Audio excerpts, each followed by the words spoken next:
Hindi ba kaya ni Rita na maghugas ng plato? Ang dali lang naman nun ah. Saka iisang plato lang naman ang pinagkainan ko eh. Hindi ba mapakisuyuan na isabay na lang yun? Mukha bang katulong ang asawa ko, ha? Aba, ayos ka. Nakalibre ka na nga ng bahay, pati pa taga-silbi. Ano ka sinuswerte? Kung hindi naman sana makapal ang mukha mo, di ba?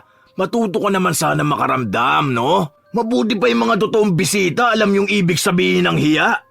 Huwag mo sabihin sa akin na magsusumbong ka kay kuya. Wala akong pakialam.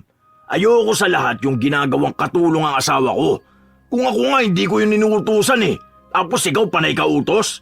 Wala ka sa bahay nyo ha, para mag-utos palagi ng kapatid. Ayusin mo yung ganyang pag-ugali dahil sinasabi ko sa'yo, kapag ako talaga nainis, palalayasin talaga kita sa pamamahay ko.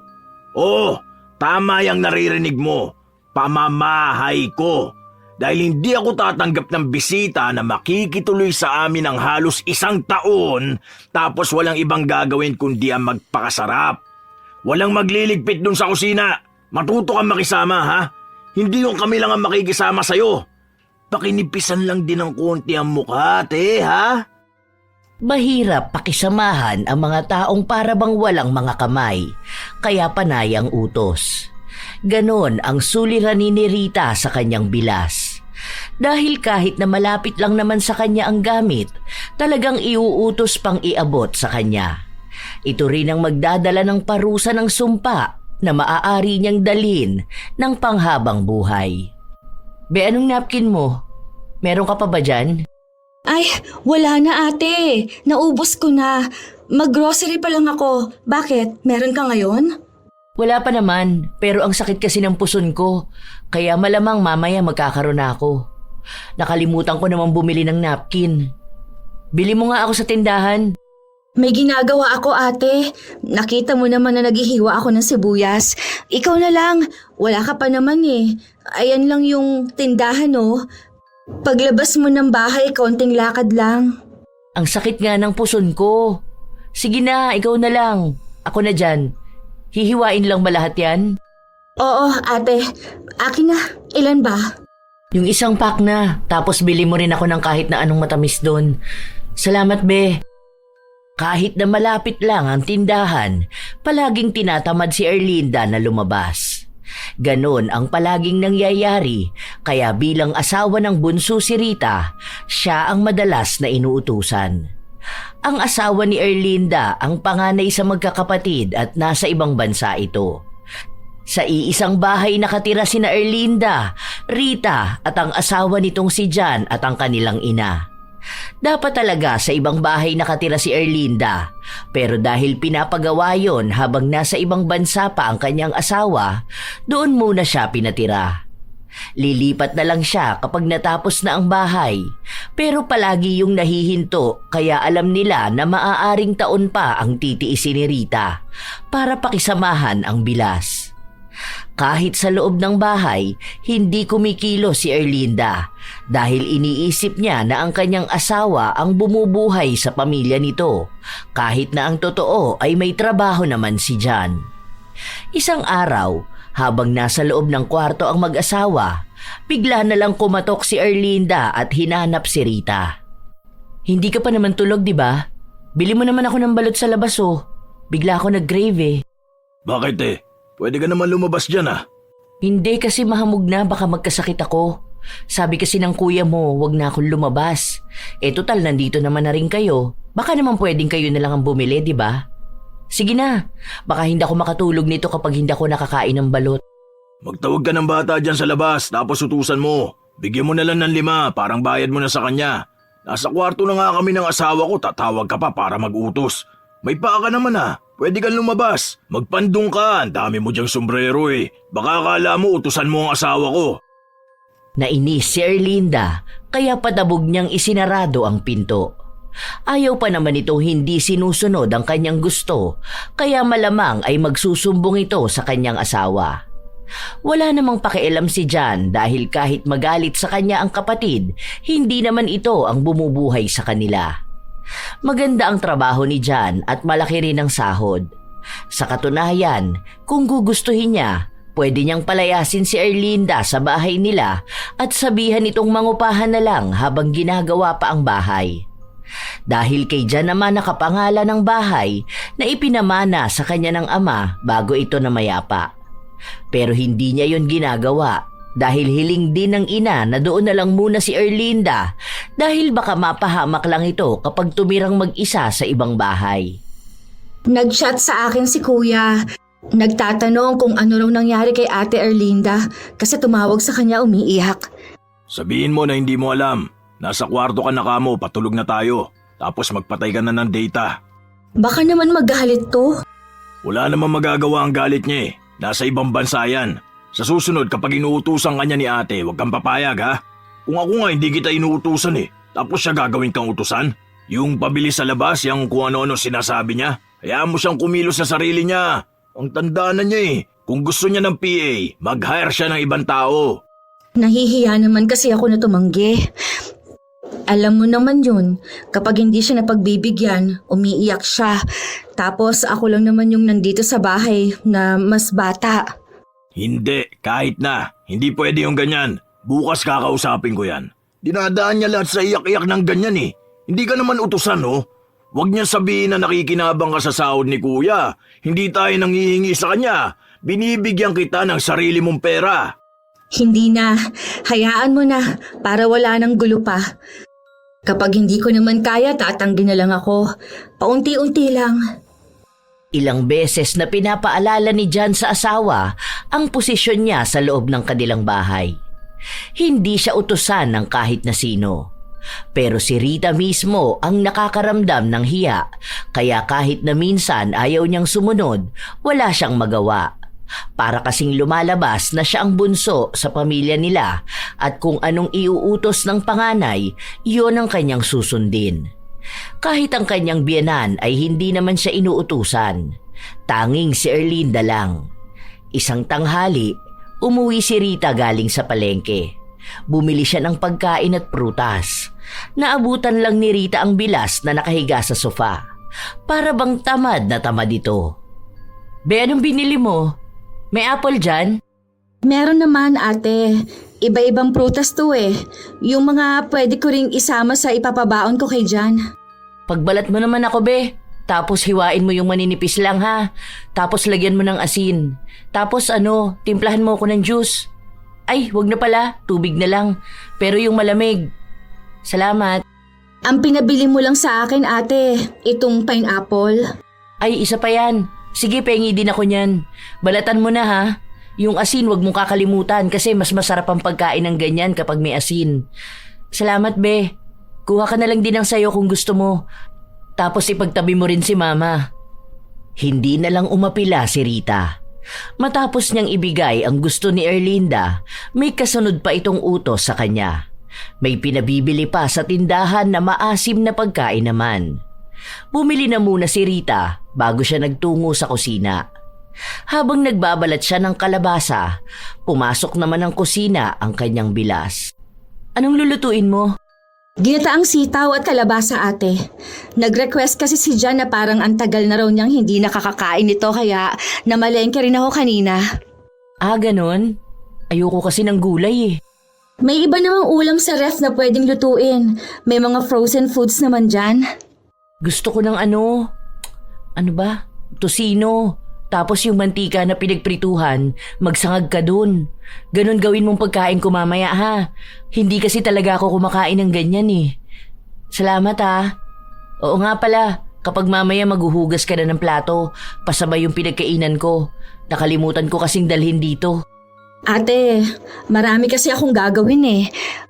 Kapag tapos kong magluto dito, magtutupi pa ako ng mga damit namin ng asawa ko. Baka naman pwede mo akong tulungan dito sa bahay. Kahit ikaw na lang ang maghugas ng plato. Nakakahiya naman kasi kay mama kapag siya pa ang maghuhugas niyan eh. O kung siya pa ang magliligpit ng mga pinagkainan mo sa sala. Hindi kasi ako sanay sa gawaing bahay. Panganay kasi ako eh. Tapos sa bahay namin yung mga kapatid ko lang ang kumikilos. Sa kasabi ng asawa ko, kung may iba naman daw gagawa, bakit ko pa gagawin, di ba?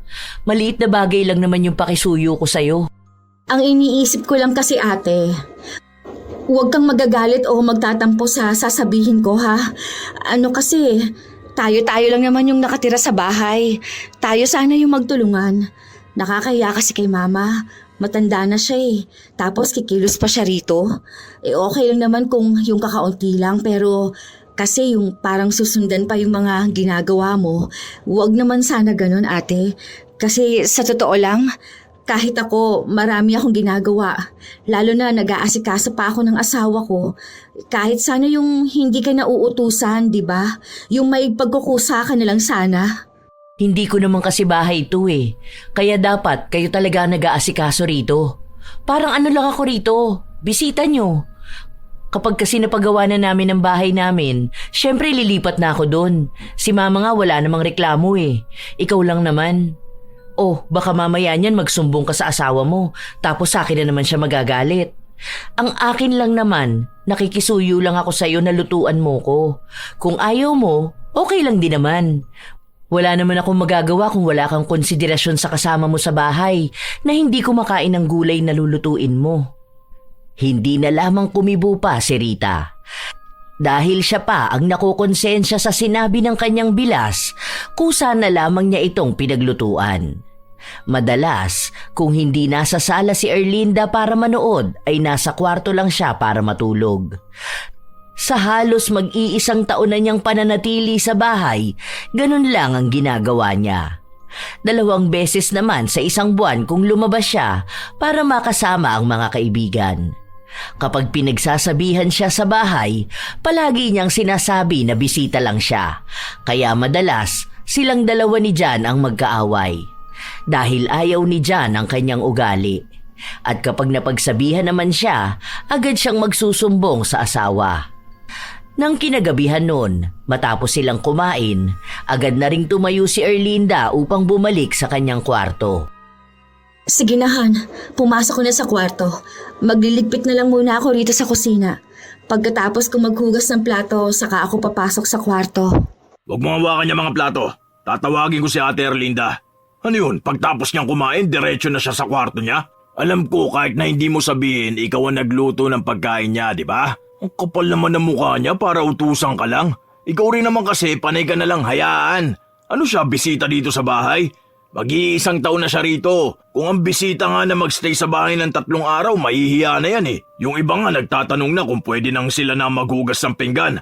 Ano siya rito sa bahay, prinsesa? Baka gusto niyang palayasin ko siya. Han, ano ka ba? Baka mamaya makabuo na naman ng gulo yung pinagsasasabi mo. Hayaan mo na lang si ate. Hindi pwede na palagi na lang siyang hahayaan. Kaya nasasana yan eh. Ang akala niya kasi lahat susunod sa kanya. Kung gusto niya, doon siya sa bahay nila. Para at least doon pamilya niyang uutusan niya. Naiinis ako sa inaasta niyang ganyan eh. Ikaw naman panay ka hayaan. Ngayon tuloy ikaw ang nahihirapan kasusunod sa kanya. Kahit na anong pigil ni Rita sa kanyang asawa, hindi pa rin ito nagpaawat para puntahan ang asawa ng kapatid. Ilang beses pa siyang kumatok sa pinto nito bago siya pinagbuksan. Bakit? Anong meron? Matutulog na ako. Matutulog ka na? Anong tingin mo doon sa mga pinagkainan mo ha? Ano kami rito, katulong mo? Ay, bakit naman nagagalit ka na agad? Masama raw na naguhugas ng plato ang mga bisita. Malas daw yun sa bahay. Alam mo kung anong malas sa bahay na to? Ikaw yun. Anong pinagsasasabi mong bisita? Nakikitira ka talaga sa bahay namin. Kaya tigilan mo ako dyan sa kaartihan mong yan. Hindi ba kaya ni Rita na maghugas ng plato? Ang dali lang naman nun ah. Saka iisang plato lang naman ang pinagkainan ko eh.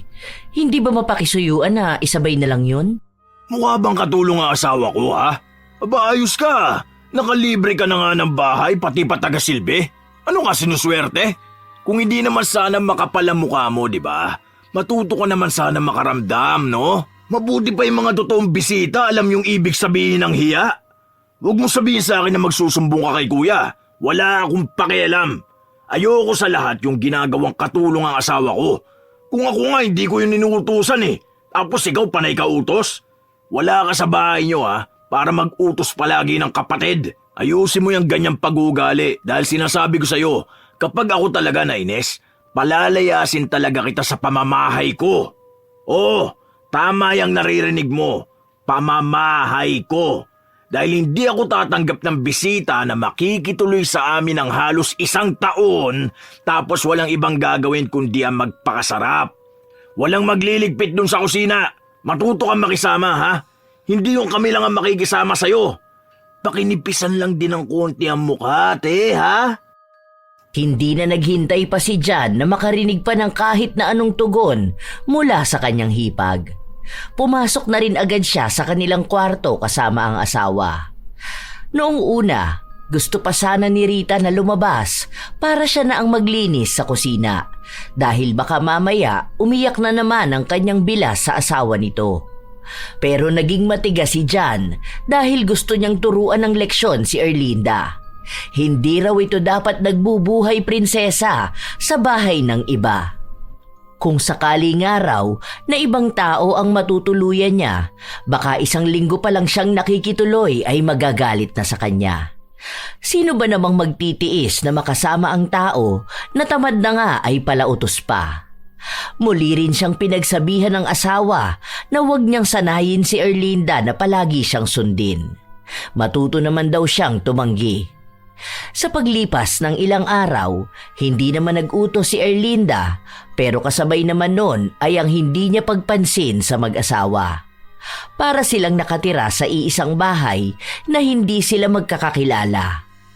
Hindi sanay si Rita sa ganon kaya siya na lang ang nakipagbati kahit na hindi naman siya ang may kasalanan. Baka may masabi na naman sa akin ang asawa mo. Alam mo naman yun, di ba? Kung ano-ano na namang paninira ang ibabato nun sa akin. Kung ako sa'yo, kausapin mo siya. Kasi ang pangit naman tingnan na inaaway niya ang asawa ng kapatid niya. Oh, yung asawa ko ba inaaway ka? Hindi naman, di ba? Mabait naman sa'yo ang asawa ko. Ang hirap kasi diyan kay Jan, kapag pagod sa trabaho, parang humahanap ng ibang tao na pagbubuntunan niya ng inis. Nagsasabi lang naman siya ng napapansin niya, ate.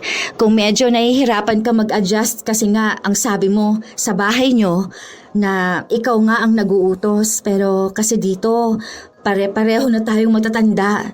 Oh, tingnan mo. Makikipag-ayos ka pa sa akin kunwari. Ganyan naman ang ugali mo. Huwag mo na lang akong kakausapin kung igagaslight mo lang ako. Huwag na lang kaya muna tayo mag-usap. Baka mas maganda na yung hindi na lang tayo nagkikibuan. Ang pangit naman kasing tingnan nun, ate. Nakikita tayo sa iisang bahay, tapos nag-iiwasan tayo. Inaano ko lang yung issue para sana maresolba natin. Nagsorry naman na ako sa mga sinabi sa'yo ng asawa ko. Lalo na kung talagang may mga salita siya na nakasakit sa'yo. Kasi ganun talaga si John. Kahit naman itanong mo kay kuya. Alam niya na kapag may napapansin si John, hindi yun matatahimik hanggat hindi niya sinasabi yung saloobin niya. Hindi naman yun makakapansin kung hindi ka nagsusumbong sa kanya. Huwag mo na itanggi. Alam ko na kada utos ko sa'yo sinasabi mo sa kanya. Tapos ayan, naiinis na siya sa akin. Kahit na mababaw lang naman.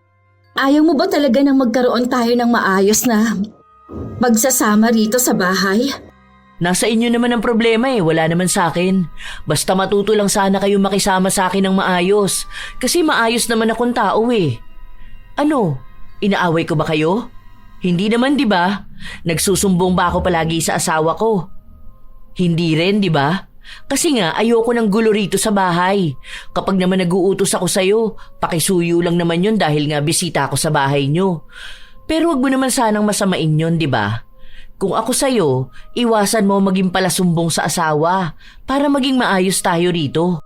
Sorry na, ate. Tatanggapin ko na muna yung sorry mo sa ngayon. Pero sana naman maging maayos ka na sa akin, ha? Ikaw ang kumausap sa asawa mo. Pagsabihan mo siya dahil hindi magandang ganun ang ugali niya. Pangit yun. Nagmistula pa na si Erlinda pa ang naging api at mabuti sa kanyang mga salitang binitawan. Naging maayos silang dalawa. Pero doon na naman bumalik ang palautos na pag-uugali ni Erlinda. Hindi naman nakikita na tinatamad siya, pero sadyang nakakapit na sa sarili niya ang panay siya utos. Isang araw pa, paglabas ni Rita sa kwarto, tinawag siya ng bilas. Maliligo kasi ako, be. Sige na, pasuyo na lang ako ha. Yung sabunan ko palagay sa may CR, pati na yung tuwalya ko pasabit na lang din doon. Last episode na itong pinapanood ko tapos maliligo na ako. Salamat ha. Oo nga pala, saan ka pupunta? Lalabas ako kasi magkikita kami ng mga kaibigan ko. Oh, buti pinapayagan ka ng asawa mo. Bakit naman hindi? Okay lang naman kay John. Minsan lang din naman ako lumabas ng bahay. Siya pa nga ang namimilit sa akin na lumabas naman para makipagkita sa mga kaibigan ko. O umuwi sa bahay namin kapag miss ko na sa bahay dahil nandoon ang mga pamangkin ko. Oo nga, nakakamiss magkaroon ng bata sa bahay Sana nga kapag uwi ng asawa ko makabuo na rin kami. Gusto ko na magkaroon kami ng baby. Kayo ba ni John, wala pa ba kayong balak? Magkasama naman kayo. Bakit hindi pa kayo bumuo? Saka ilang taon na kayo nagsasama? Wala pa ate. Sinusubukan naman namin.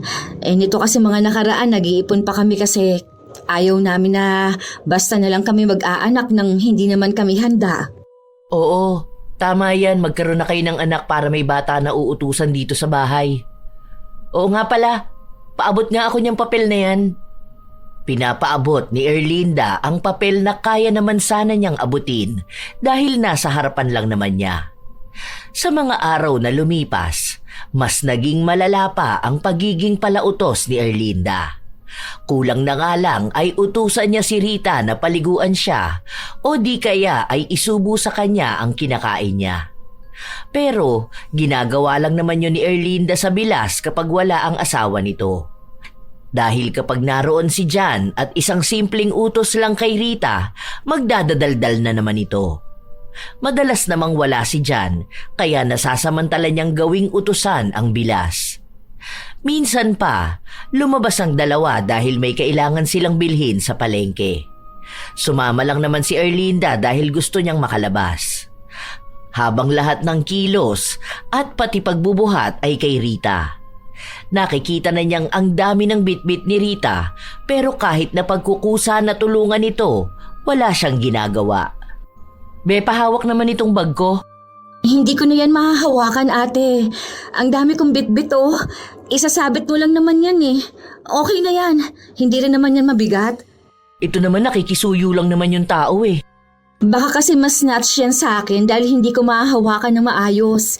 Namamanhid na kaya itong kamay ko sa mga bitbit ko. Ang dami nito Yan lang naman ang hawak mo Baka mamaya ako pasisihin mo kapag nawala yung bag mo. Branded pa naman yan. Hindi yan. Sige na. Huwag ka na magreklamo. Hindi yan masasnatch. May space pa naman dyan sa pagbitbit mo. Ayaw mo lang siguro kaya panay katanggi. Hindi mo ba mahahawakan ate? Mas safe kasi yan kapag hawak mo. Alam mo naman na ang daming tao rito Pagkasabi pa lang ni Rita ng mga salita na yon, may isang bata na bigla na lamang humila ng kanyang hawak na bag. Matapos nun ay tumakbo papunta sa maraming tao.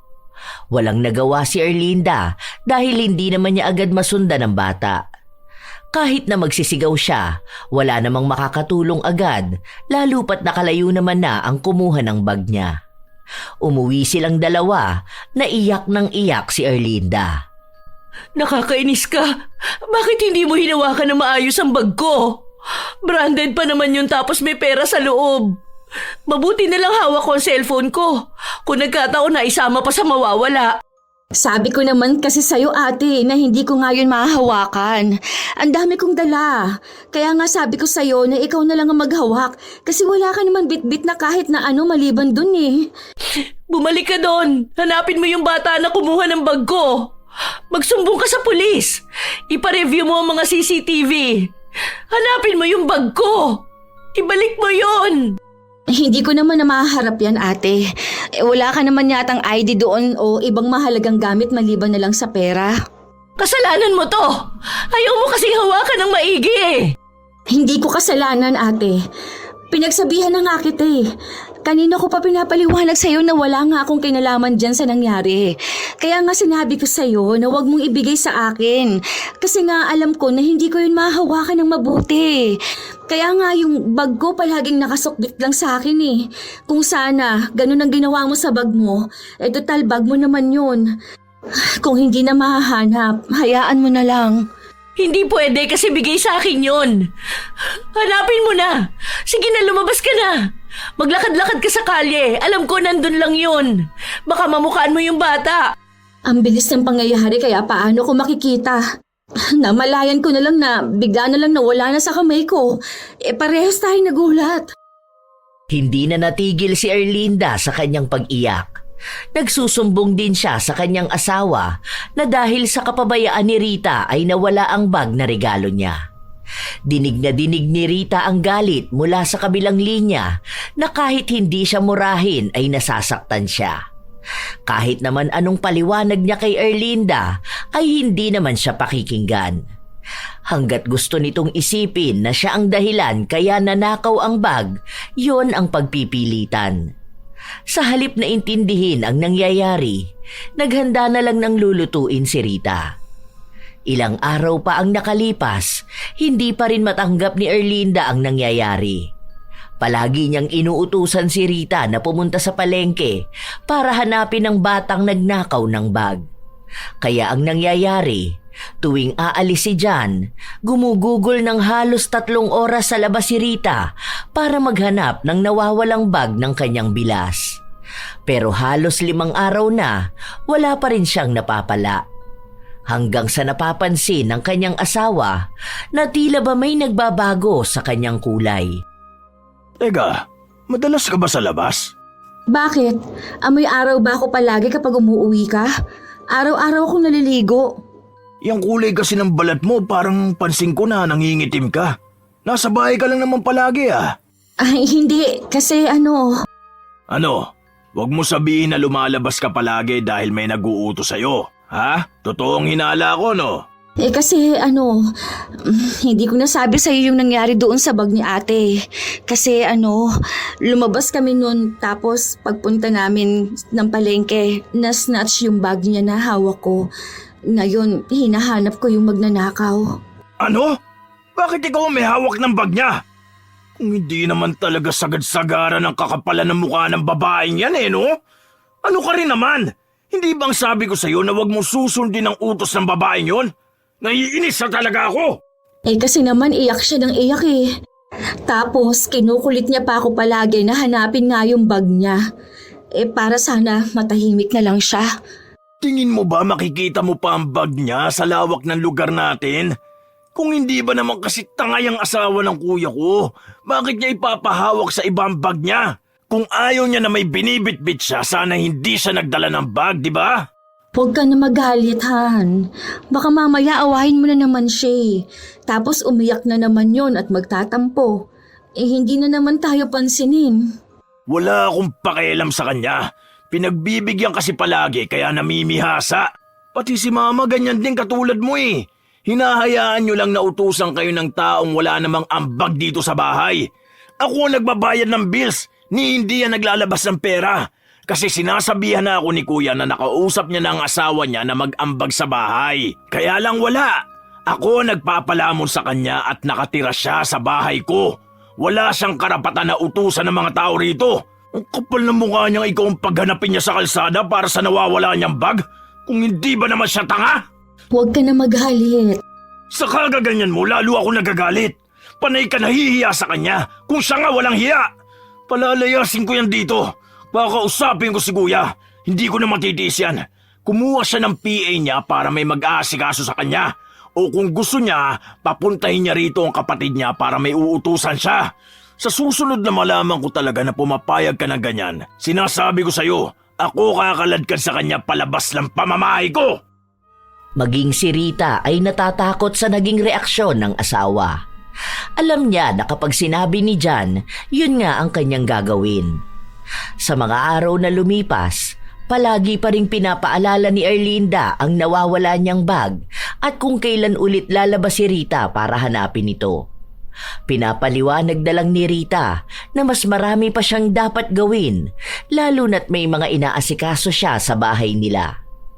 Isang araw, habang naglalabas si Rita, sakto naman nakararating lang ng kanyang bilas galing sa labas. Uy be, pasabay naman ako ng mga damit ko, sige na. Konti lang naman yun Patapos na ako ate, isasampay ko na lang ito. Bakit naman hindi mo sinabay ang damit ko? Hindi ka nagsabi sa akin na maglalaba ka para sana nilabas ko yung mga labahin ko. Sige na, konti lang naman yun. Kapag natapos ko kasi maisampay itong mga damit, magluluto naman na ako, ate. Pauwi na kasi si Jan eh. Half day lang yon. Ito, ikaw na lang maglaba rito. Tinatamad nga ako, kaya nga ako nakikisuyo sa'yo dahil ikaw naglalaba ka naman na. Sa bahay namin kasi kapag naglalaba yung mga kapatid ko, isinasabay ko sa kanila eh. Si mama kaya kailan maglalaba? Baka sa kanya na lang ako magpasabay. Nilabahan ko na yung damit ni mama kasi masakit yung mga daliri niya eh. Hindi siya makapagpiga.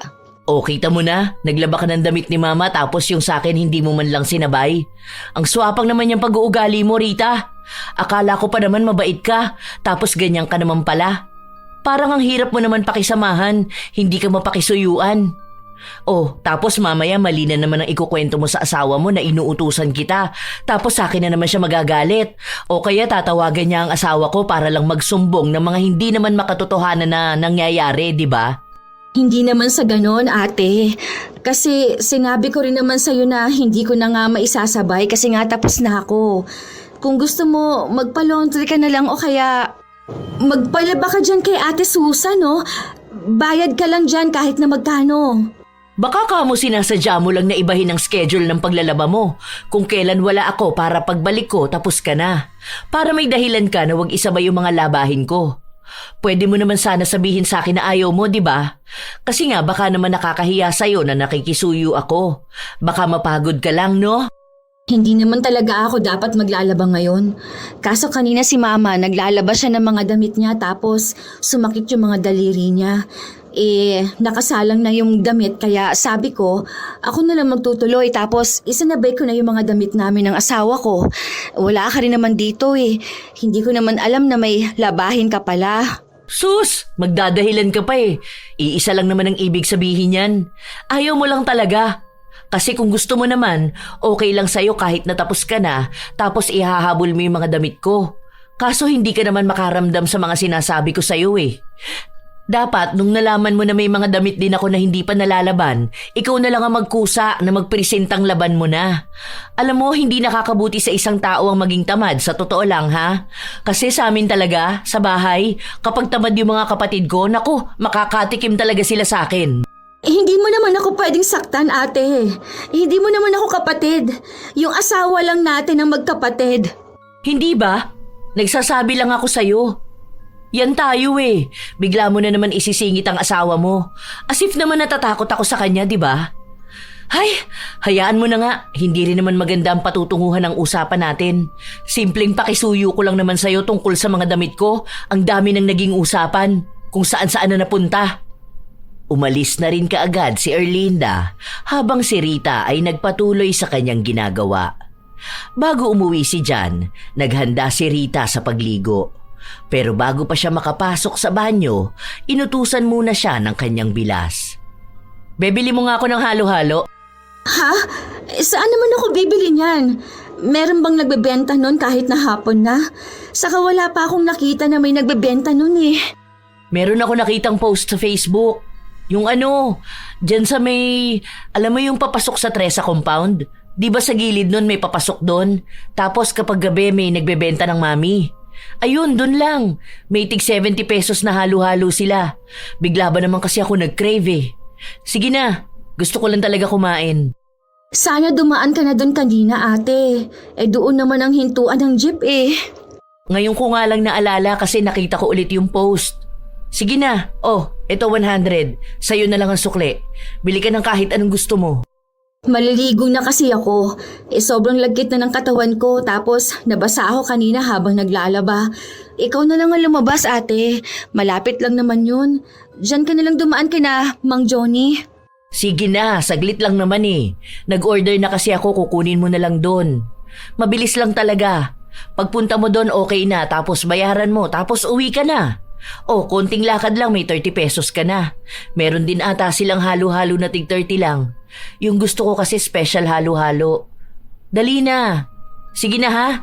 Salamat be. Ibinaba na lang muna ni Rita ang bitbit niyang tuwalya bago siya lumabas para sundin ang inuutos sa kanya ng bilas. Medyo may katagalan din siyang naghintay dahil ang daming bumibili. habang naglalakad siya pa uwi. Sakto naman nakabababa lang ng asawa sa sasakyan. Oh, akala ko ba sabi mo sa akin kanina maliligo ka muna? Ano yan? Bumili ka muna ng halo-halo? Sana sinabihan mo na lang ako para ako na lang ang bumili. Madadaanan ko naman yan eh. Hindi. Kasi kay ate to. Ano? Inutusan ka pa talaga niyang bumili ng pagkain niya? Akin na yan! Galit na hinablot ni Jan ang halo-halo at agad din siyang pumasok sa loob ng bahay. Naabutan nila si Erlinda na nakahiga lang sa sofa, nakataas ang paa habang tumatawa sa pinapanood niya. Naramdaman ni Erlinda na may taong pumasok pero ang akala niya ay si Rita lang yon. Be, pasali na lang ako niyan sa malalim na baso. Baka kasi matapong ko lang eh. Tapos pahalo na lang din ako. Ikaw maghalo nito sa pagmumukha mong makapal! Ay! Ang lamig! Ano ba? Ang bastos mo naman! Bakit mo tinapos sa mukha ko, ha? Han, bakit mo naman ginawa yun? Sayang naman ang pagkain. Wala akong pakialam kahit na anong pagkain yan. Kaya kong bayaran niya ng doble. Ang kapal na mukha mong pahiga-higa lang dyan na akala mo, senyorita, kang animal ka? Yung kakainin mo talagang iuutos mo pa sa asawa ko? Tapos hahaluin mo na nga lang, sa kanya mo pa rin ipapagawa? Ha? Ano? Saan ka umuhugot ng ganyang kakapalan ng mukha, ha? Bakit? Nakikisuyo lang naman ako sa kanya. Saka binigay ko naman sa kanya yung sukli na 30. Anong gagawin niya sa 30, ha? Binibigyan ko siya ng ilang libo. Talagang sinasagad-sagad mo ng pasensya ko no? Talagang akala mo sa lang dapat iikot ang mundo ng mga tao rito sa bahay. Ganyan mo pala talaga utusan ng asawa ko? Bakit? Gano'n naman talaga kapag nakababatang kapatid, di ba? Sa bahay nga namin, inuutusan ko lang ang kapatid ko. Sa bahay niyo yun. Bahay niyo ba to, ha? Bahay namin to. Matuto kang ibagay ang sarili mo rito. Alam mo kung hindi lang dahil sa pakiusap sa akin ni Kuya at ni Mama, matagal na kitang pinalaya sa bahay namin. Alam mo ba yun, ha? Dahil hindi ko gusto yung ugali mo na palautos. Ikaw, bubuka ka lang dyan sa sofa, tatawa sa pinanonood mo, tapos gusto mo pagsisilbihan ka. Aba, kung ganyan ka nun sa bahay nyo, bakit hindi ka dun tumira, ha? Dun ka na lang muna sa pamilya mo. Bumalik ka na dun ngayon, ha? Sige na! Hanggat wala pa naman si Kuya at wala pa yung bahay nyo. Kung doon ka sa mga kapatid mo mag-uutos, sige, okay, maiintindihan ko pa yun. Pero kung dito ka mismo sa pamamahay ko at asawa ko ang gagawin mong alipin mo, aba mahiya ka naman. Wala kang ambag dito. Yung kinakain mong kanin, galing yan sa akin. Ngayon, pinagsasalitaan mo na ako ng ganyan. Bakit? Yung asawa ko ba wala siyang naiambag sa bahay na to? Sa'yo mismo? Ha? Baka nakakalimutan mo na tinulungan kanyang makapag-aral. Hindi ka magkakaroon ng ganyang trabaho kung hindi dahil sa kanya. Kaya wag mo akong niyayabangan dyan dahil malaki rin ang utang na loob mo sa asawa ko. Sa kuya ko malaki ang utang na loob ko. Yung mga naitulong niya sa akin, hindi pa kayo mag-asawa nun. Si kuya ang may ambag sa akin, hindi ikaw, ha? Huwag mong angkinin ang utang na loob namin sa kuya ko para umasta ka ng ganyan. Dahil kung magpapakaprinsesa ka rito sa bahay namin, aba, ngayon pa lang, lumayas ka na. Simula ngayon, huwag kang kakain ng pagkain na lulutuin ng asawa ko. Yung pinagkainan mo, ikaw mismo ang maglilinis. Huwag kang umasa sa kanila dahil matanda ka na sa totoo lang. Kung ako magkakaroon ng kapatid na katulad mo, tiyak ikakahiya kita eh. Buti sana kung anak ka ng politiko na maraming taga-silbi. Kaso hindi naman. Wala ka rin namang iyayabang na kahit na ano. Yung mga artista nga kumikilos ng pansarili nila eh. Tapos ikaw na normal na babae na hindi rin naman kagandahan, ang daming utos at gustong sundin palagi. Ayusin mo yung ganyang ugali mo ha. Dahil pang ilang pagbabanta ko na to sa'yo. Dapat alam mo rin sa sarili mo kung paano ka gagalang sa akin. Asawa ako ng kapatid mo. Panganay mong kapatid tapos ganyan ka sa akin? Isa pa, sana alam mo rin na mas matanda ako sa'yo, di ba? Konting paggalang lang naman sana. Paggalang? Ikaw naghahanap ka ng paggalang matapos mong hindi galangin ang iba? Bakit? Pagalit ba ako nag-uutos sa asawa mo, ha? Bakit hindi mo muna kasi siya tanungin kung pagalit ako? Nakikisuyo ako sa kanya. Saka nasa kanya naman yon kung susundin niya ako eh. Siguro alam niya lang na mas matanda ako. Kaya kahit na anong utos ko, dapat niyang gawin. Ikaw lang naman ang bastos eh. Hindi mo pa rin ba maintindihan, ha? Masyadong mabait ang asawa ko kaya hindi siya makatanggi sa mga pinag-uutos mo sa kanya. Wala akong pakialam kung nakikisuyo ka na maayos sa kanya dahil sinasamantala mo na siya eh. Ano, kapag hindi ka kasi napagbigyan, hindi ka nalang mamamansin? Tapos magpaparinig ka rito sa bahay? Kung ganyan ka ka-toxic, baka hiwalayan ka kagad ni kuya kapag kayong dalawa na lang ang magkasama sa bahay. Ang tindi mo, mas marami ka pang inutos sa asawa ko kaysa sa inutos ko sa kanya. Ni hindi ka nga dapat niya sinusunod dahil sino ka ba? Sino ka ba bukod sa asawa ka ng kuya ko, ha? Tama na yan. Huwag na kayo magtalo. Nagsisigawan kayo. Nakakahiya, naririnig ng mga kapitbahay natin na tayo-tayo na nga lang nandito sa bahay eh. Tapos tayo-tayo lang rin yung nag-aaway. Kausapin mo yung asawa mong bastos. Kasi kung hindi nga naman din yan bastos, hindi siya magtatapon ng pagkain sa mukha ng ibang tao. Palalampasin ko to. Hindi ko to isusumbong sa asawa ko, pero ayusin mo yung ugali mo at pakikitungo mo sa akin. Dahil hindi ako natutuwa sa'yo. Mas lalo naman akong hindi natutuwa sa'yo. Para matigil na ang kanilang bangayan, ay nagsalita na rin ang ina ni Jan. Pinapatigil na silang dalawa dahil masakit na sa ulo ang panay nilang sigawan. Matapos nun ay agad na ring pumasok sa loob ng kanyang kwarto si Erlinda. Pinaandara na naman niya ng iyak ang buong pamilya ni Jan. Hindi siya lumabas ng kwarto kahit na kumakain na silang lahat. Para kay Jan, wala naman yung problema. Pero kay Rita ay meron. Bigyan ko kaya ng pagkain si ate sa kwarto niya. Kawawa naman siya. Baka nagugutom na siya eh. Huwag mong gagawin yan. Lalo mo lang pinapakita sa kanya na kaya niyang daanin sa iyakin ng mga tao rito. Kaso naaawa naman ako sa kanya. Hindi pa yata siya kumakain kanina pang tanghali. Iaabot ko lang naman sa kanya tapos aalis na ako. Ako naiinis dyan sa kabaitan mo eh. Lalabas yan sa lungga niya kapag nagugutom siya. Hindi siya bisita sa bahay na kailangan paalalahanan kapag kakain na. Ilang taon na yan, 30 na yan eh. Hindi man lang ba siya makapag-isip ng naaayon sa edad niya? Buti sana kung may susuyo sa kanya rito eh, wala naman si kuya. Kaya tigilan niya ako sa drama niyang yan. Walang mag-aabot ng pagkain sa kanya. Kung hindi siya kikilos para sa sarili niya, hayaan mo magutom. Paano ba yan pag magkasama na sila ni kuya? Ano, si kuya lang ang magsisilbi sa kanya? Kapal ng mukha. Hindi talaga natitigil si Jan na maglabas ng kanyang saloobin. Para hindi na lang din sila magkaroon ng away na mag-asawa, hinayaan na lamang ni Rita si Erlinda. Kinabukasan, hindi pa rin lumalabas ng kwarto ang bilas.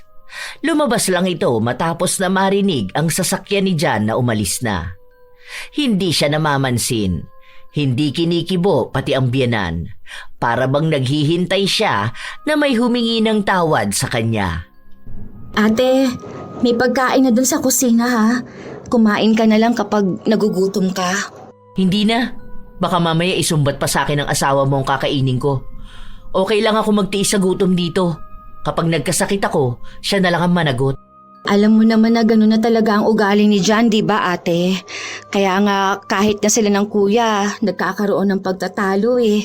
Siguro may mga sinabi siya na tama naman na dapat makita mo rin sa sarili mo. Katulad na lang ng panay kautos. Siguro naging agresibo lang talaga siyang magsalita. Kaya may mga masasakit na salita siyang nasabi. Kaya sorry na sa mga yon ate. Ang pangit lang kasi doon na hindi ko matanggap. Para kasing pinaparamdam niya sa akin na hindi ako tanggap sa pamilya na to. Na parang unang kilala niya palang sa akin ang sama na ng loob niya. Nakikisama naman ako sa kanya ng maayos, di ba? Kapag naman may inuutos ako sa'yo, nakikisuyo naman ako. Oh, ano? Kapag nagpapaabot ako sa'yo ng gamit, sinisigawan ba kita? Hindi naman, di ba? Mahinahon lang ako nagsasabi. Iba yata ang problema sa akin ni Jan eh.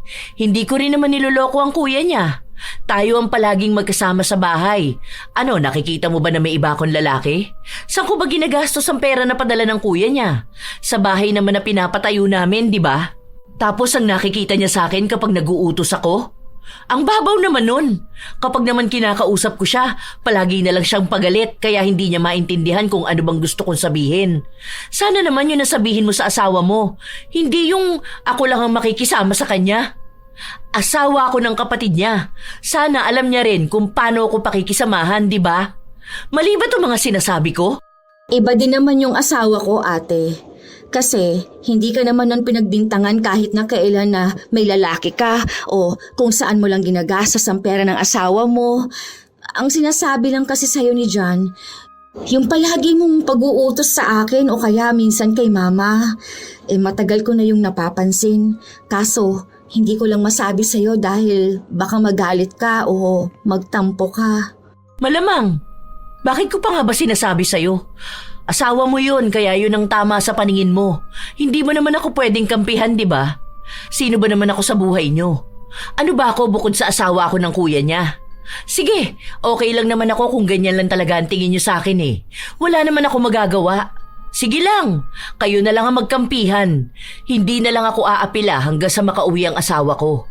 Magtatago na lang ako sa kwarto ko para hindi nyo na ako makita.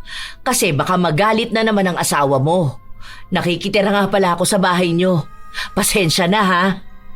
Ito na nga ang inaasahan ni Rita. Ang mga salita ni Erlinda na halata namang kinokonsensya lang siya.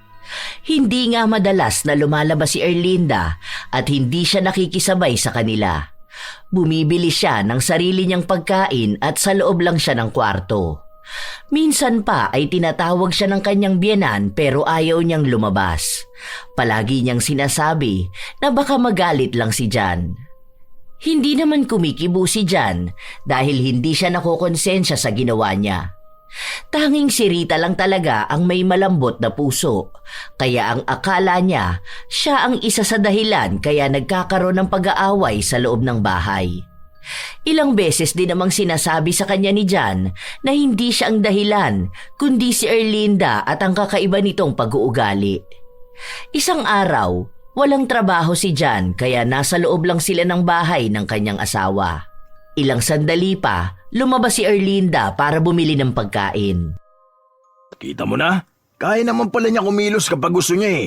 Talagang inaasa niya lang sa inyo. Kayo naman kasi sunod lang ng sunod sa kanya. Kaya nga sinasabi ko sa inyo na hayaan niyo siya, di ba? Naaawa nga ako sa kanya. Naaawa ka na kumikilo siya sa pansarili niya?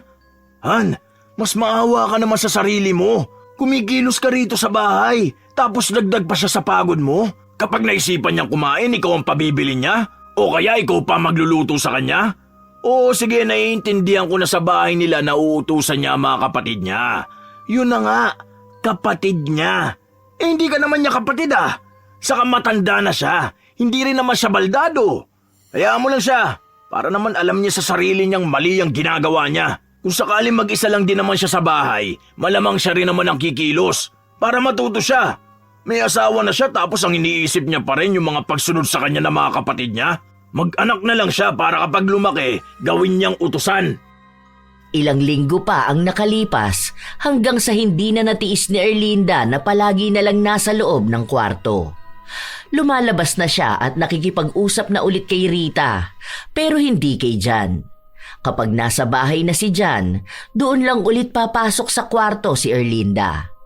Hinihintay niya kasi na si Jan ang hihingi ng tawad sa kanya, pero wala siyang ibang naririnig.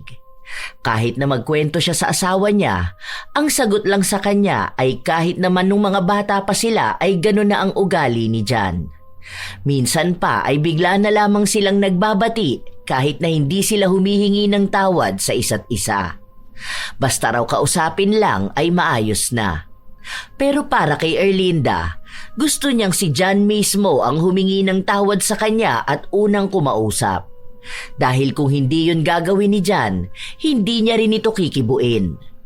Isang hapon, habang nasa loob ng bahay si Rita at nagwawalis, makulimlim ang langit. Masama ang panahon at mukhang malapit ng umulan. Ilang sandali pa, doon na naramdaman ang patak ng ulan sa bubong. Kaya nataranta si Erlinda. Hala, be, pakuha naman ako ng mga sinampay ko sa labas. Sige na, hindi kasi ako pwedeng maulanan dahil sakitin ako. Sige na ayan na, lumalakas na ang ulan. Napatakbo naman si Rita at kinuha niya ang mga sinampay sa labas. Lumakas pa ang ulan at nabasa siya. Pawis na pawis pa naman siya. Nang kinagabihan, bigla na lamang siyang nilagnat. Malakas pa rin ang ulan na may kasamang pagkulog. Uminom ka na muna ng gamot. Antabayan na natin yung kalagayan mo. Kapag hindi pa rin bumaba yung lagnat mo hanggang mamaya, dadali na kita sa ospital, ha? Ano ba naman kasing ginawa mo kaya bigla ka na lang nilagnat? Hindi ko rin alam. Basta kanina, naglilinis kasi ako ng bahay. Tapos, pinapawisan ako. Napasugod ako sa ulanan dahil nga kinuha ko yung mga sinampay ni ate. Baka napasma ata ako, Damit ni Ate Erlinda? Inuutusan ka na naman ba niya? Hindi ba niya nakita na may ginagawa ka? Talagang ikaw pang inutusan niyang kumuha ng mga damit niya? Ang tigas din naman kasi ng ulo mo eh. Alam mo na nga na pinapawisan ka, nagpakabasa ka pa. Baka raw kasi magkasakit siya kapag kinuha niya yung mga sinampay. O tapos ngayon, ikaw may sakit. Ay, naku naman. Sige, sandali lang. Magsoob ka na lang ha. Papaturo ako kay mama kung paano yon. Hindi pwede ang ganyan, baka magkasakit ka pa sa baga. Sandali lang. Sanay na ako sa labas. Doon na lang ako muna sa sala ha. Nakakaramdam ng pagkahilo si Rita pero ayaw naman muna niyang maiwan sa kwarto. Ilang sandali pa, habang nasa sala si Rita at nasa kusina naman ang kanyang asawa, lumabas ng kwarto si Erlinda at tumabi sa kanyang bilas. Masama pa rin pakiramdam mo? Inuman mo lang yan ng maraming tubig. Bukas niyan okay ka na. Nahihilo lang ako. Magsusuob daw ako eh. Teka nga, iihi muna ako ha. Ay be, punta ka nga muna sa kwarto ko tapos kunin mo yung kumot ko at unan. Ang lamig kasi. Dito muna ako tatambay, manunood ako. Bagal lang net kapag nasa kwarto. Salamat be ha, bilisan mo lang sana. Sumunod naman si Rita at sa paglabas niya, halatang nahihirapan siya sa bitbit niya. Nakita naman siya ni Jan, kaya mas lalo itong nagalit. Bitawan mo nga yan! May sakit ka na nga, sumusunod ka pa sa utos sa'yo? Baldado ba yan? Hindi niya kayang kunin niya sa sarili niyang kwarto? Nakikisuyo lang ako, di ba? Ayang ka na naman eh. Sinisimulan mo na naman ang away. Para namang ayaw mong matahimik tong bahay. Hindi talaga matatahimik tong bahay hanggat nandito ka. Hindi mo ba nakikita na kaya nagkakaganito ang asawa ko dahil dyan sa panay utos mo, ha? Ang kapal na mukha mo eh. May sakit na nga yung tao, uutusan mo pa. Hindi mo ba naiintindihan ang sinabi ko, ha? Nakikisuyo nga lang kako ako. Hindi mo rin ba naiintindihan na sinasabi ko, ha? Na ang kapal na mukha mo mag-utos. Puro ka nakikisuyo. Kaya mo naman sana eh. Buti sana kung baldado ka na hindi makalakad o hindi na makatayo. Mas mabuti pa yung ganon, maiintindihan ko na nakikisuyo ka. Sana maging baldado ka na lang. Pagkasabi ni Jan ng mga salita na yon ay kumulog ng sobrang lakas. Hindi na lamang umapila si Erlinda. Sa halip ay bumalik siya sa loob ng kwarto.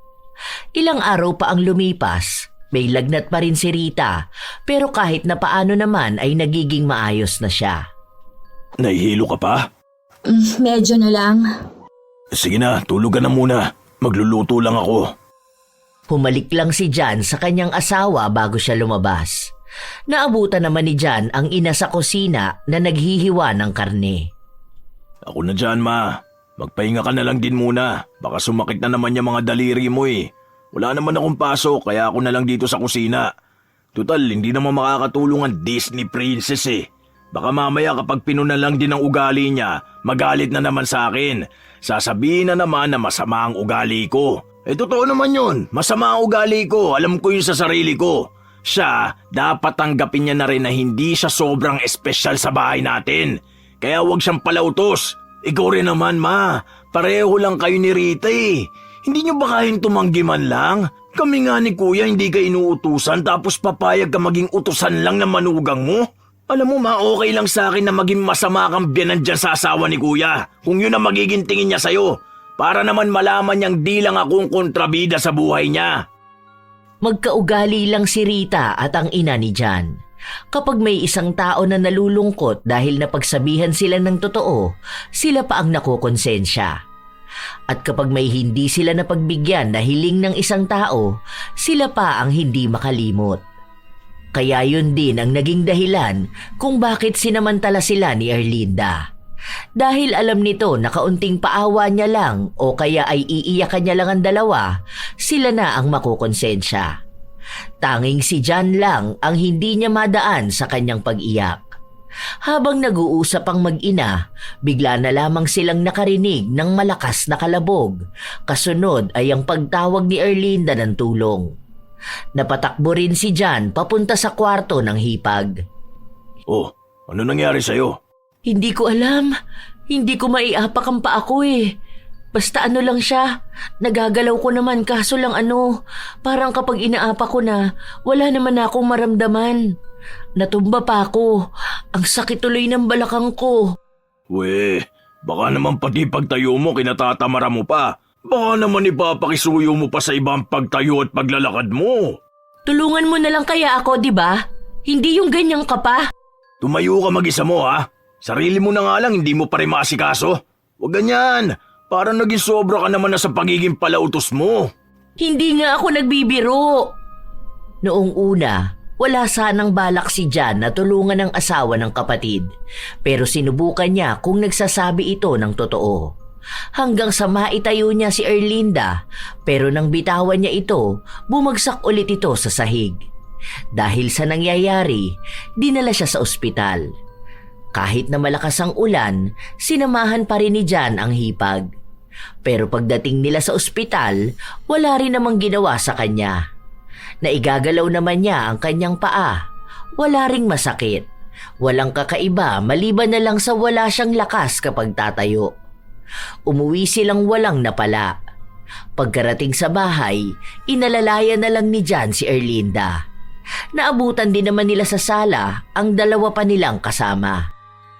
Ano na nangyari kay ate? Okay na raw ba? Nagbigay ba ng gamot o ano? Wala naman daw kakaiba. Hindi naman daw malambot yung buto niya. Tapos wala namang masakit sa kanya. Hindi rin naman namamanhid. Normal. Tignan mo, nagagalaw naman niya. Hindi lang normal na wala siyang lakas, pero kanina nakasipa naman siya. Ewan ko sa kanya. Baka sa sobrang tamad niyang magkikilos, sumuko na lang ang paa niyang tumayo kasama siya. Alam mo na nga ang nangyayari sa akin. Parang pinagtatawanan mo pa ako. Han, wag naman ganun. Baka mamaya may ibang sakit si ate, di ba? Dinala mo na lang sana siya sa ibang ospital. Paano niya ako dadalhin sa ibang ospital nagagalit nga siya sa akin. Habang nasa biyahe kami kanina kung ano-anong pinagsasasabi niya sa akin. Uy, ano na naman yung paawa mo dyan? Baka mamaya isipin nilang kung ano-ano nga talagang pinagsasabi ko sa'yo ha. Umayos ka dyan. Ang sinabi ko lang sa'yo kanina kung sana naglalakad-lakad ka rin at hindi pa naiutos, baka nakapag-exercise yung paa mo. Kung makaya ka naman dyan, akala mo inapi talaga kita. Yun lang naman ang sinabi ko. Hindi kita madala sa ibang ospital. Siguro naman nakita mo na baha at sobrang traffic, di ba?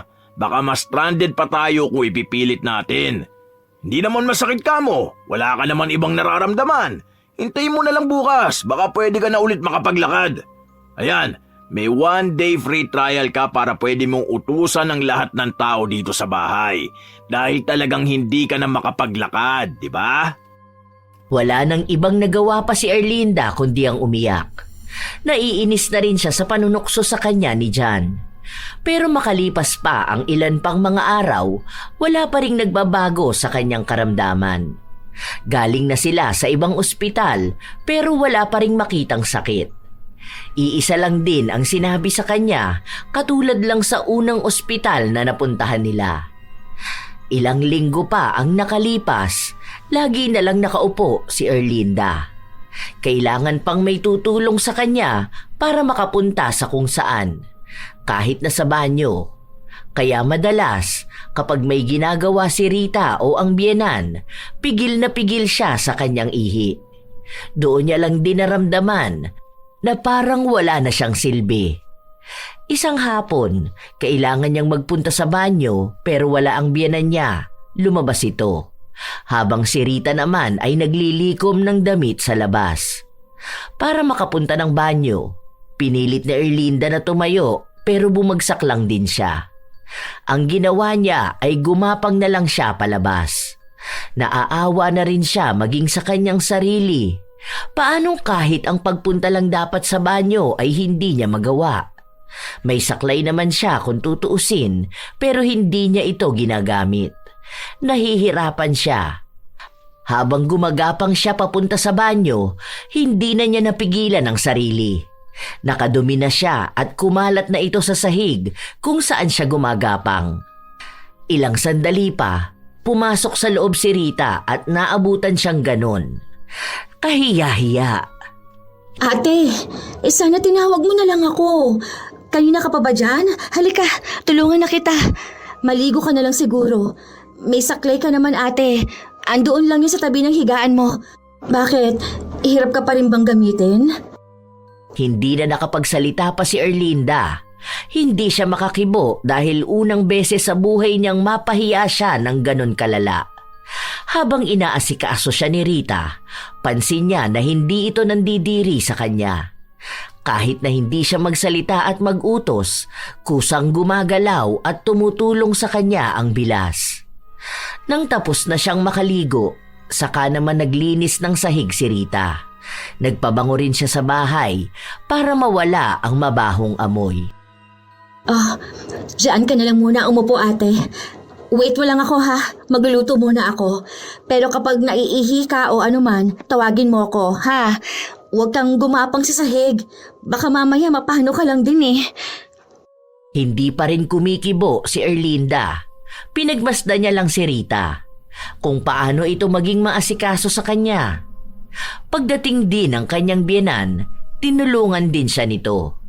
Doon niya lang unti-unting napagtanto na swerte siya sa pamilya niyang ito.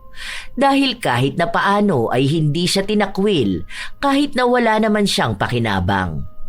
Doon niya naramdaman na tama nga ang mga sinabi sa kanya ni Jan, na hindi naman talaga siya kailangan sa bahay na yon dahil lahat ng nakatira na kasama niya ay kayang kumilos para sa sarili nila. Ngayon na siya nakaramdam ng hiya na mag-utos kung kailan hindi na talaga niya kayang gumalaw. Ilang araw pa ang nakalipas, palagi lang tahimik si Erlinda.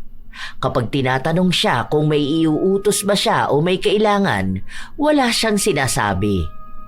Isang hapon, dumating si Jan at pumasok sa kwarto niya para alalayan siyang gumamit ng saklay, para makalakad siya papunta sa kusina. Ano nate? Para makaya mo naman ang sarili mo. Kasi paano kung wala sila? Ano na ang mangyayari sa'yo? Hindi naman pwede na palagi ka na lang aasa sa mga kasama mo dito sa bahay, di ba? Oo na, alam ko naman ang ibig mong sabihin. Pinag-aaralan ko naman yan kapag wala ka. Kaya mo ba gamitin ngayon papunta sa kusina? O gusto mong alalayan na lang kita? Kakain na kasi mamaya eh. Ako nang bahala sa sarili ko. Sisikapin kong kumilos para sa sarili ko. Sorry na. Ha? May sinabi ka? Sorry na nga, di ba? Hindi mo pa narinig. Sorry? Wow, nice one! May pasuri na siya! Baliw ka. Basta, sorry na sa mga mali ko rito sa bahay. Kasi masyado nga akong palautos kahit na hindi naman ako baldado. Tapos ngayon pa ako nahiya kung kailan baldado na talaga ako. Sorry ha. Bati na tayo. Nice! Yan ang gusto kong marinig mula sa'yo. Akala ko pa naman masaya ka na kasi pwede ka na talaga mag-utos at may dahilan ka na. Okay lang yan, te. Hindi ba nakwento sa'yo ni Kuya na dati kapag tapos namin mag-away, kinabukasan lang bati na kami? Nasabi na niya sa akin yun. Kapag nagalit ka raw ngayon, bukas okay ka na. Pero sa atin kasi, ang dami na nating pagtatalo. Kaya nagsorry na ako. Bati na tayo ha. Sorry na rin kay Rita dahil palagi ko siyang inuutusan. Kasi naman, totoo naman na sa bahay namin may maliit akong kapatid na utusan ko. Kapag gusto ko ng pagkain, papabilin ko sila sa labas. Sila rin yung nag-aabot sa akin ng gamit kahit na malapit lang naman. Tapos ayun, nasanay na ako kasi ako rin yung matanda dito sa bahay, bukod kay mama. Sorry na, bunso. Okay lang yun, te. Basta wag mo na lang talagang ugaliin na umasa sa ibang tao. Dahil ngayon, kita mo naman kung gaano kahirap umasa sa iba, di ba? Hindi lahat ng tao kaya kang harapin at bigyan ng oras, lalo na kapag abalaan lahat. Okay na yan, bati-bati na tayo rito. Tara na, turuan na kita magsaklay para magamit mo to habang hindi pa umaayos yung paa mo. Nang araw na yon, humingi rin ng tawad si Erlinda sa kanyang bilas na palagi niyang inuutusan at sa biyenan niyang minsan din ay inuutusan niya. Naging maayos ang lahat sa kanila. Palagi ring nag-aaral si Erlinda kung paano niya makakayang gamitin ang saklay. Sa paglipas ng mga buwan, unti-unti na ring nagkakaroon ng pagbabago kay Erlinda. Hindi nila alam kung ano ang dahilan, pero marahil dahil ito sa panalangin. Palagi kasi silang nagdarasal at madalas na kapag gabi bago matulog ay hinihilot ni Rita ang kanyang mga paa. Hindi niya yon inutos pero pagkukusa na ginawa ng kanyang bilas. Doon nakita ni Erlinda na ang pagkilos pala talaga ay hindi palaging nasa kung paano ito inuutos.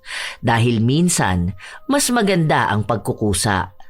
Yon ang wala sa kanya noon, na nais niyang gawin sa oras na gumaling na siya.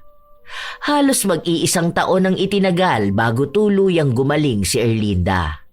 Tinupad niya ang pangako na magkukusa siyang tutulong sa bahay kahit na hindi siya utusan. At hindi na rin niya uugaliin na mag-utos sa iba, lalo na kung kaya naman niya itong gawin mag-isa. Naging maayos silang lahat. Hindi na rin sila nagtatalo ni John kahit na mainitin ang ulo nito dahil kilala na niya ang ugali ng bayaw.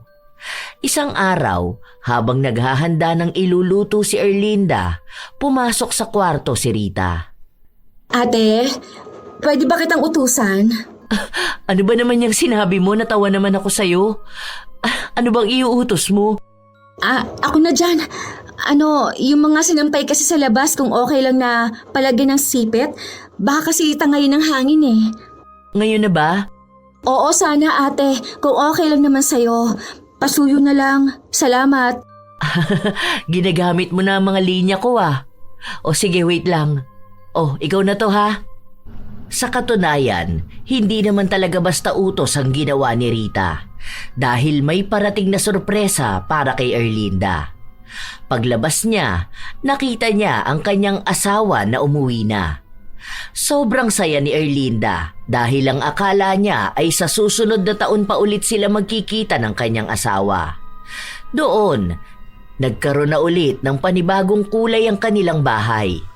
Sa pagsasama ulit ng magkakapatid, naging mas masaya na dahil wala na ang lihim nilang galit at inis sa isa't isa. Minsan talaga, may mga tao na palautos. Tipong kahit kaunting unat na lamang ng mga braso at maaabot na nila, pero mas pinipili pa rin nilang iutos ito sa iba. Para bang natural na sa kanila ang mag-utos kahit sa mga bagay na kaya naman nilang gawin ng mag-isa. Ang masaklap pa, hindi nila namamalayan na unti-unti silang nagiging pabigat sa paligid nila, sa mga taong araw-araw nilang inuutusan, sa mga taong tahimik lang pero labis nang napapagod sa kanilang ugali. Ang mga taong palautos din ay hindi nakakakita ng pagod ng iba dahil iniisip nilang madali lang naman ang pinapagawa nila. Pero hindi naman nila naiintindihan na hindi lahat ng tao ay may oras o lakas para sa inuutos nila. Minsan, ito ay nagsisimula sa maliliit na bagay. Simpleng pakiusap lang daw pero nagiging araw-araw na gawain. Mula sa pakisuyo na nauuwi sa obligasyon. Kung tutuusin, walang masamang humingi ng tulong paminsan-minsan, lalo na kung talagang kailangan. Pero iba ang paghingi ng tulong sa pag-uutos dahil sanay ka ng inuuna ka lagi. Kapag nasobrahan sa ganitong ugali, nawawala ang respeto at napapalitan ng inis. Hindi mo naman kailangang iparamdam sa iba na ikaw lang ang mahalaga o na dapat laging ikaw ang sinusunod. Mas mainam pa ring matutong kumilos sa sarili mong paraan. Lagi mong tatandaan na bago mo iutos sa iba, tanungin mo muna ang sarili mo kung kaya mo ba itong gawin at kung kaya mo nga, ibig sabihin lang ay ikaw na lang ang gumawa. Lalo na kung malaking abala rin naman sa ibang tao ang pakisuyo mo. Minsan, nagsisimula ang mga palautos na ugali sa mga bahay na mas hinahayaan na maging mataas ang mas nakatatanda na kung tutuusin ay dapat balanse lang. Kung kaya mong utusan ng iba, dapat ay kaya mo ring tumanggap ng utos mula sa kanila. Huwag sasama ang loob kapag napagsabihan sa ugaling hindi maganda. Dahil ikaw lang din naman ang maaaring magdusa sa huli kapag ipinagpilitan mo ang maling paniniwala at gawain. Huwag mo nang hintayin na dumating pa ang isang araw na kung kailan mo kailangan ng tulong ng iba, wala nang susunod sa iyong utos. Paalala lamang na subukang gawin ang mga bagay nang hindi umaasa palagi sa iba. Kahit maliit lang, gaya ng pagtayo para kumuha ng tubig, pag-ayos ng sarili mong gamit, o pagtulong sa gawaing bahay. Ang simpleng pagkilos mo ay hindi lang kabawasan sa trabaho ng iba, kundi dagdag respeto para sa sarili mo.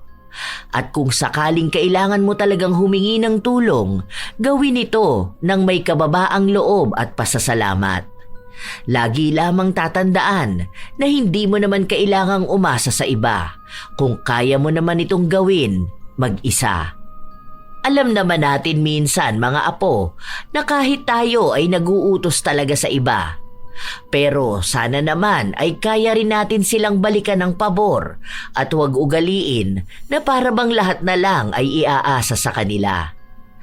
Kayo ba mga apo? Madalas din ba kayong palautos o kayo ang madalas na utusan? Ibahagi nyo naman ang inyong opinyon at katulad na karanasan sa ating bagong kwento ngayong araw. Naway may napulot kayong magandang aral. Shout out sa ilan sa mga masusugid na tagapakinig ng mga istorya ni Lola Telang.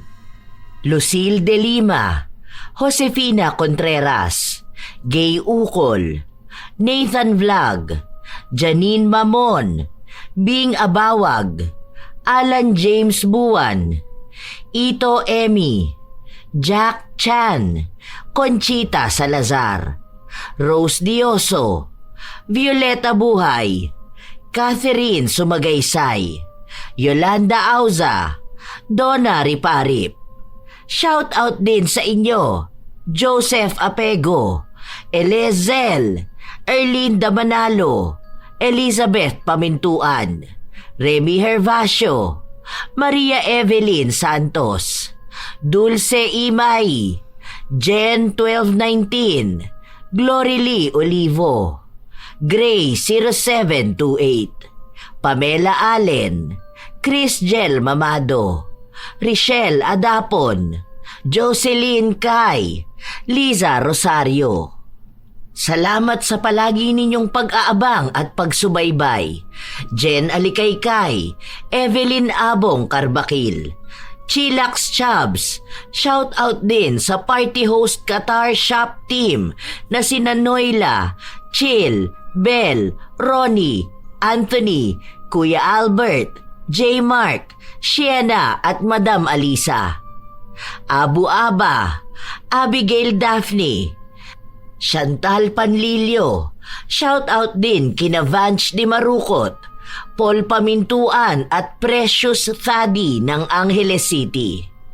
Ma'am Shijam JB, Ami Pakana, Maria Victoria Matalote, Lynn Caones, May Antut 13, Christopher Mirador, Joy ng Bahrain, Hana Maylin Sesgundo, Maria Tess Nape.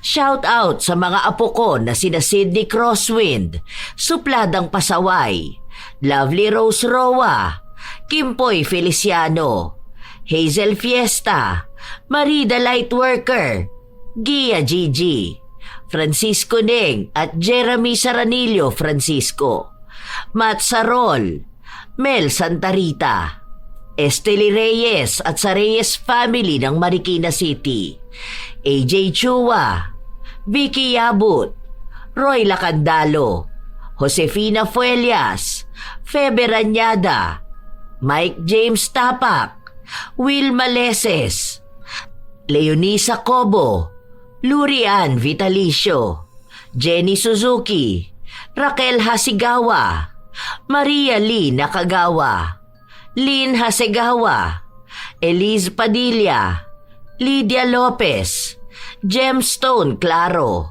Lance MBB, Rosalina Bugayong, Ami Yong, Ami Bag, Angelina Ignacio, sa buong Team Manok ng Amsik Angeles City, Pampanga, Ray Galedo at sa Galedo family ng Kabuyaw, Laguna, Roslyn Mangilin, Cherry May Libiran, Robert Crimen, Razon Yao, Milrose Demate, Angel Cancelier, Jaime Constantino, Jennifer Makasinag, Alma Naong, Rachel Whitney, Pureza Tagiwalo, Gami Neil Francisco at sa kanyang asawa na si Dada Neil Francisco.